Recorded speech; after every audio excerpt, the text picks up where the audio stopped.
Hi there, everybody. This is Brian, and I haven't done a sesamoid video in a very long time. So, thought I would just give another update. Here I am, I don't know, at least a year out from, I'm sure, maybe more from the last one I did. And I haven't made these videos because I haven't had a whole lot to share, but I will give you an update and kind of let you know where things stand. So my whole journey, kind of from the very beginning to where I am now, involved, aching, pain in the bottom of my big toe joint, to um, going through conservative treatments, and eventually deciding to get the fibular sesamoid removed. That led to the tibial sesamoid fracturing, and kind of a long kind of saga or series of kind of depression, and actually found out that I had osteoporosis, and then I went through 2 years of somewhat experimental treatment for that, with a drug called Forteo, which actually seemed to help me, but to this day it makes me nervous because Forteo is kind of an unknown, especially in men.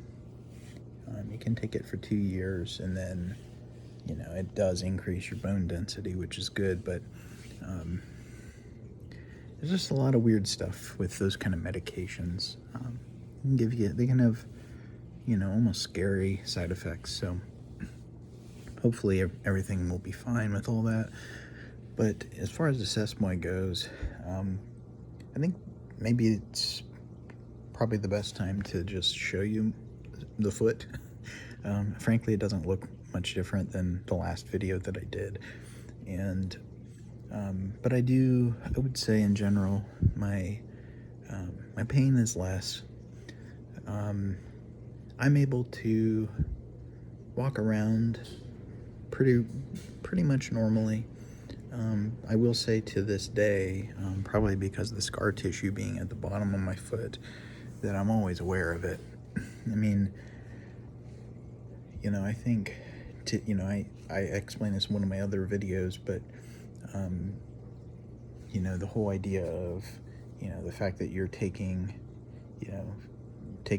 one of the sides out, you're kind of left on a wobbly sesamoid at that point.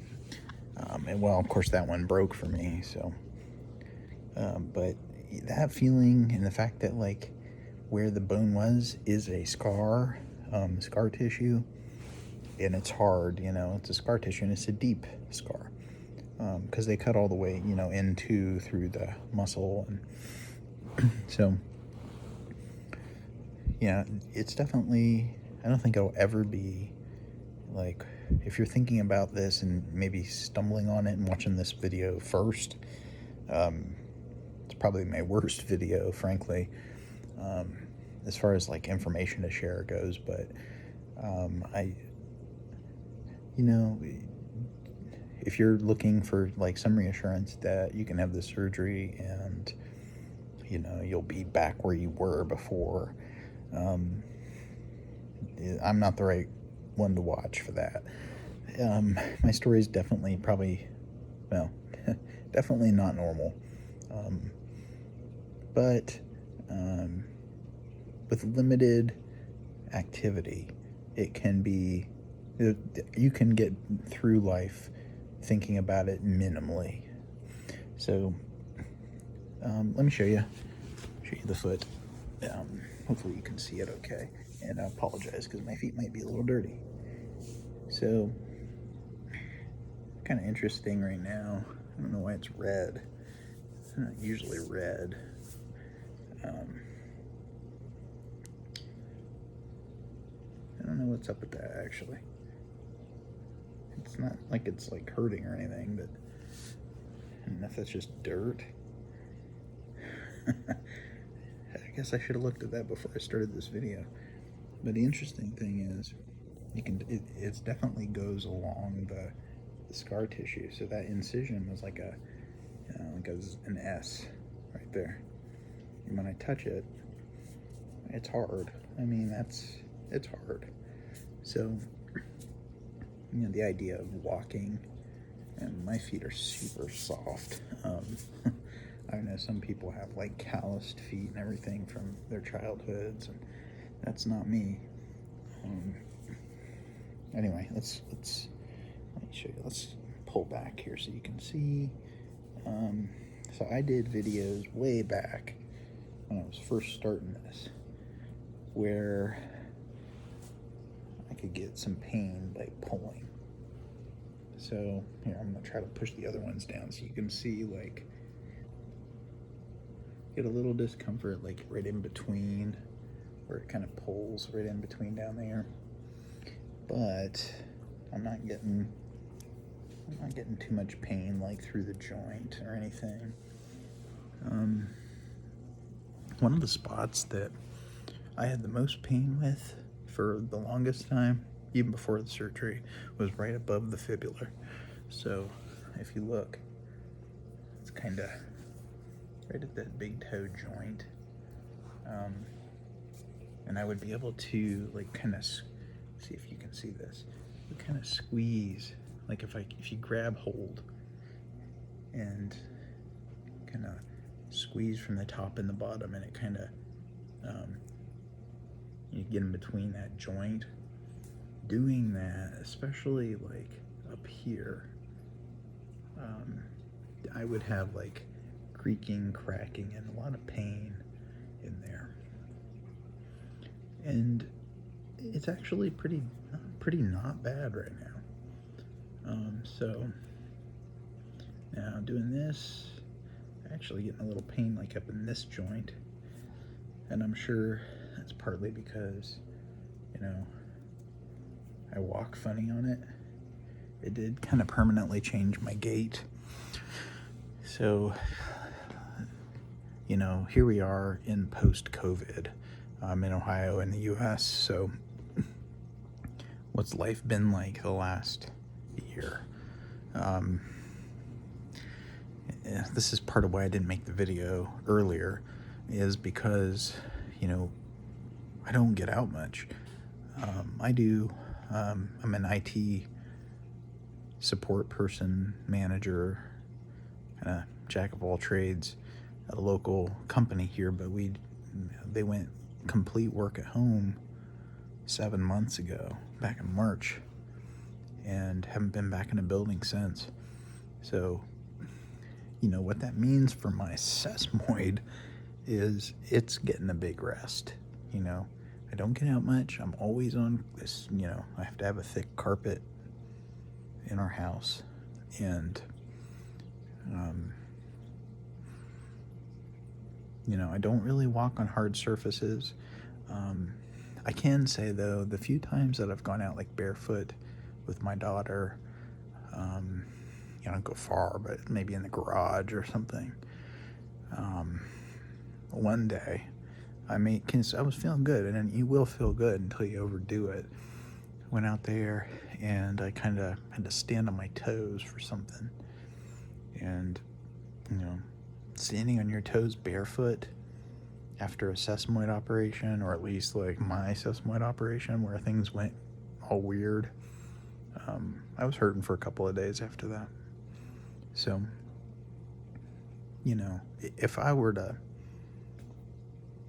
want reassurance coming into this surgery that, everything is going to be how it was before, I can't give it. Do I regret having the surgery?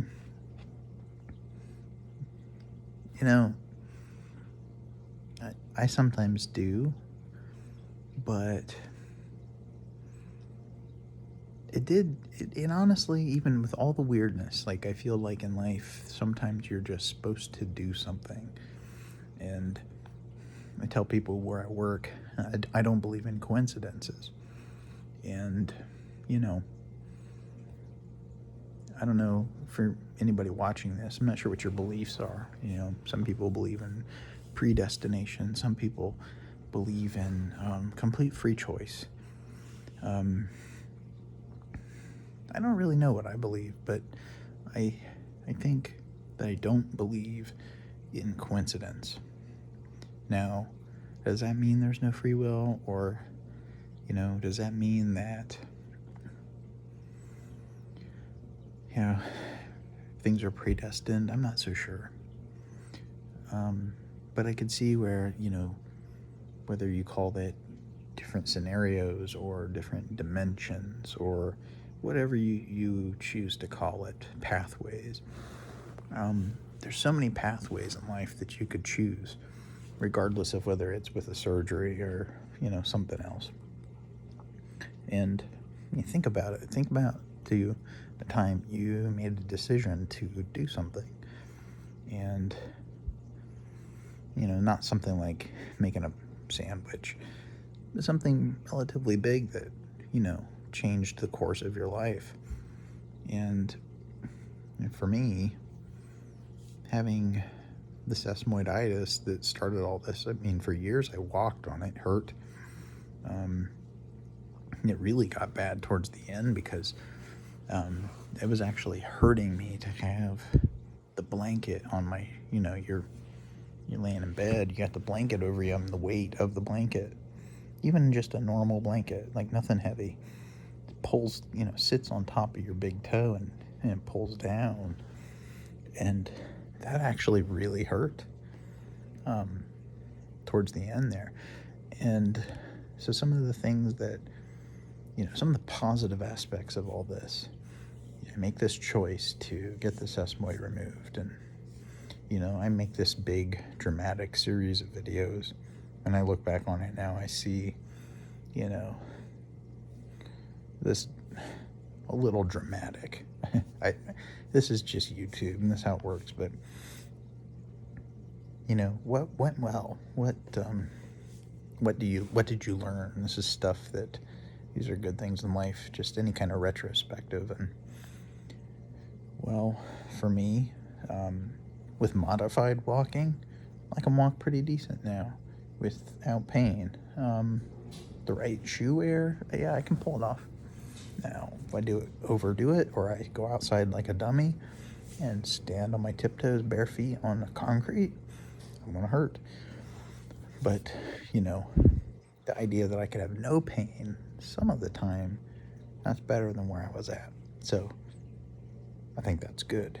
How about the pain in the bed when I was, the sheets, blankets over me? That's gone. That was gone immediately.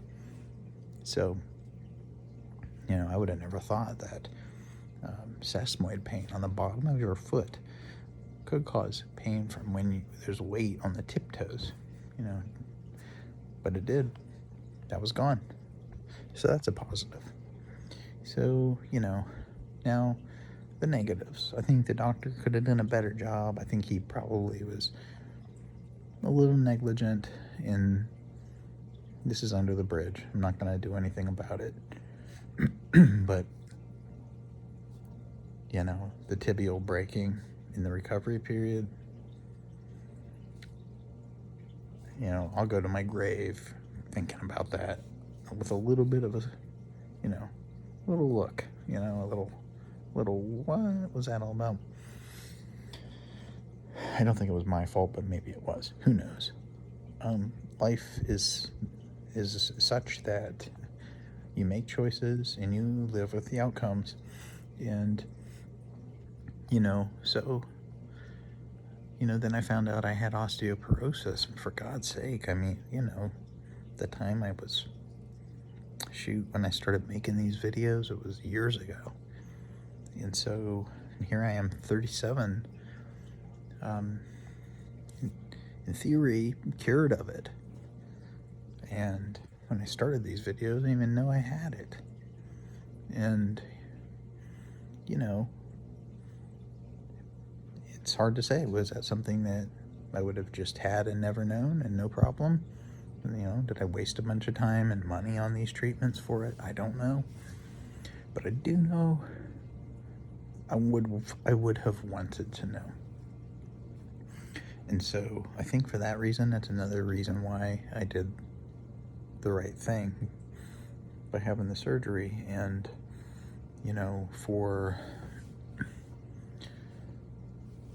you think about these pathways, and the one pathway that I could have taken was to continue about my life with dull aching pain, pain when I lay down in bed and put a sheet over it and this and that and the other for years and years and years, and go about my ways, and that's the end of the story. The other route is what I've taken. And, assuming that I end up one way without osteoporosis, with less pain in general, and compare that to doing nothing, I think I came out on top. Now, the other thing is if, I had done nothing, I'd have pain. Let's say in 30 years, that version of me continues on with his painful toe and falls and breaks his hip and, ends up in a nursing home because of osteoporosis that he didn't know he had. And that, to me, is one of the reasons why, first off, I don't believe in coincidences, but second, I do think that some risks are worth taking. And I think you have to try your best. Just growing up and going through, trial and error, you really have to find, you have to think through the various outcomes. And it's hard. It's almost impossible, honestly, to think through the outcomes. I mean, first off, even if you find out you got osteoporosis, doesn't mean it'll ever be a problem. A lot of people have it, don't know it, don't have a problem with it. So do you want to know? It's tricky. But when you think through the long terms, it's like, okay, well, probably better that I got that treated for some things. And that's how I feel. So, this is just my way of saying another check in the I think I did the right thing column. And I think that's at least 3 checks in that column. Downsides to it, okay, the other one broke. I think it's healed. And that's something else I don't think I really talked much about, but, I did break that other one, and then I went back and forth about, do I want to get that one removed, or what do I do? And decided not to do it. And it just kind of healed on its own. And I think that the thing is that acute sesamoiditis, a sudden hairline fracture or whatever, much higher likelihood of that healing on its own than something where you have had pain for years and years and just ignored it, where it's chronic. And the real reason, from what I understand, is just eventually the blood loss just stops. It becomes necrosis is the term, I don't know. It becomes necrosed. I don't know if that's the right nomenclature, but, short of it is, that other one doesn't really hurt me at all now. So, yeah, wear extra, padded soles. I probably will never live in a house with hardwood floors, much to my wife's annoyance. She loves them, and I think they're great. But I'm a carpet guy for life now, and I at least have a reason for it. So, yeah, that's where I'm at. I think in general, the one thing I notice on the comments, I think a lot of runners get this, and people want to know, could you run? And I'm probably a bad example because I don't really try. I can say I do have a treadmill, and I'm not sure I would recommend a treadmill just because of the way, just the feedback mechanism. It seems a little rough on the feet. So I have tried that a few times and been sore from it.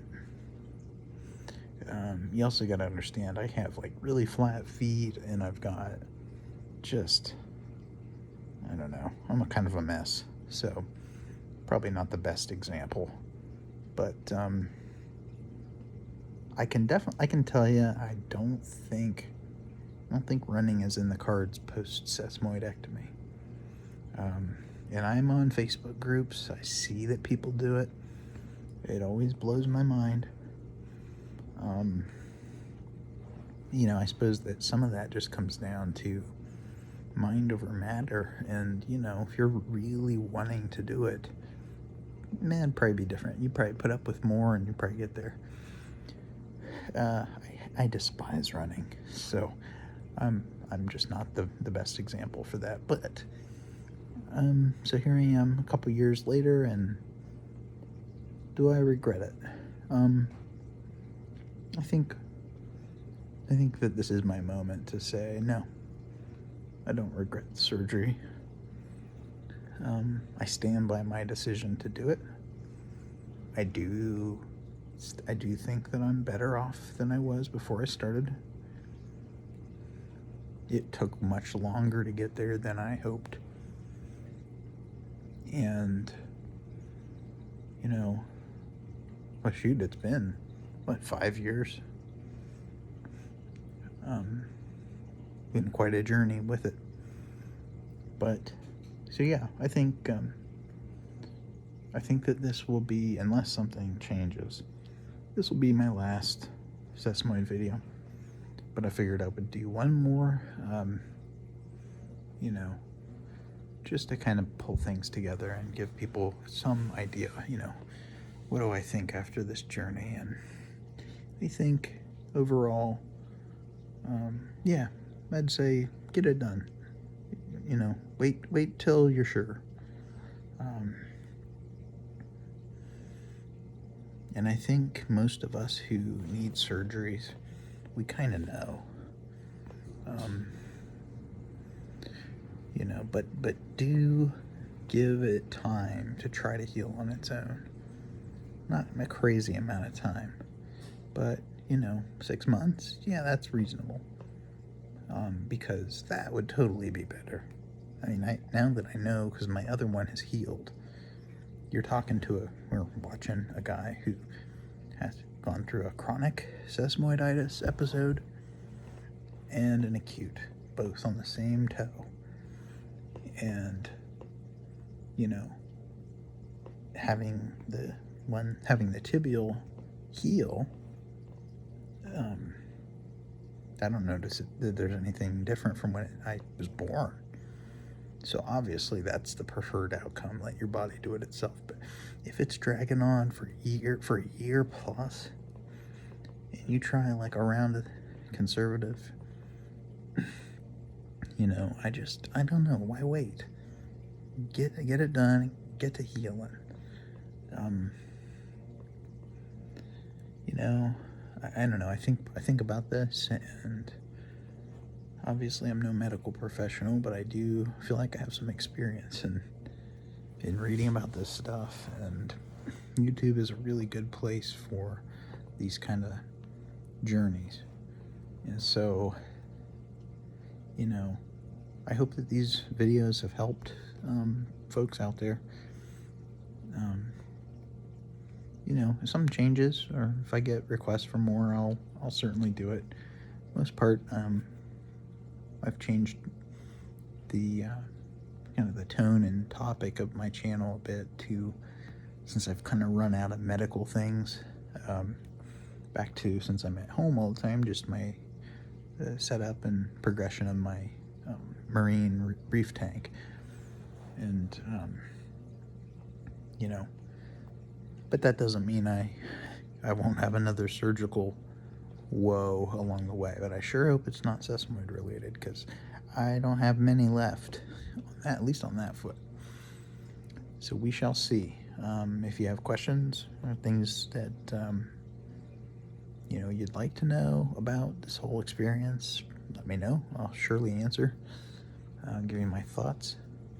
But other than that, I would say this is Brian signing off on Sesamoid, and may you be safe in this crazy time of COVID, and may your sesamoids forever be strong. All right, take care, everybody.